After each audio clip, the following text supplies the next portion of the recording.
This is Dinesh Gangasani. Welcome to my channel. Think about this.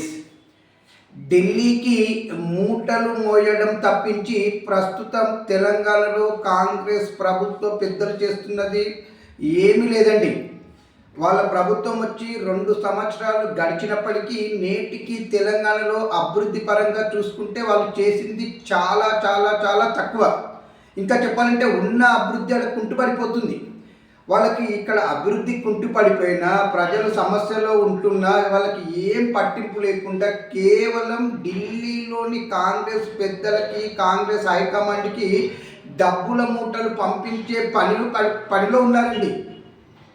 ఇంకా కావాలంటే గాంధీ కుటుంబానికి అంటే రాహుల్ గాంధీ కుటుంబం వాళ్ళకి ఏమైనా డబ్బులు తక్కువైతే ఇంకా మనం అడ్జస్ట్ చేద్దామన్న టైప్లో మన ముఖ్యమంత్రి గారు మాట్లాడుతున్నారండి. అరే తెలంగాణలో ప్రజల సమస్యలు పరిష్కరించరా బాబు అని ఇక్కడ మొత్తుకుంటుంటే ప్రజలు ఏ సమస్యల్లోనే కొట్టుమిట్లాడాలి. ఇంకా చెప్పాలంటే వీళ్ళే ఇంకా సమస్యలు సృష్టిస్తున్నారు. అంటే ఇక్కడ ప్రజలు సమస్యల్లో ఉన్నా అక్కడ హైకమాండ్ మంచిగా ఉంటే చాలన్నట్టుగా ఉంది. ఇక ఢిల్లీకి మూటలు మోస్తూ నువ్వు మంత్రి ఎలాగైతే ముఖ్యమంత్రి పోస్టు తెచ్చుకున్నావో ఇంతకుముందు పీసీసీ అధ్యక్ష పోస్టు తెచ్చుకున్నావో అందరికీ తెలుసు. ఇప్పుడు చేస్తుంది కూడా అదే పని.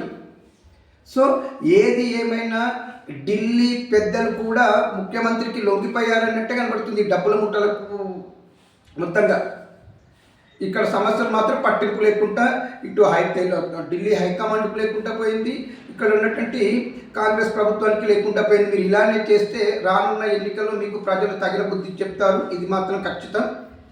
దీనిపైన మీ అభిప్రాయం కామెంట్ రూపంలో తెలియజేయండి. ఇట్లు దినేష్ గంగసాని.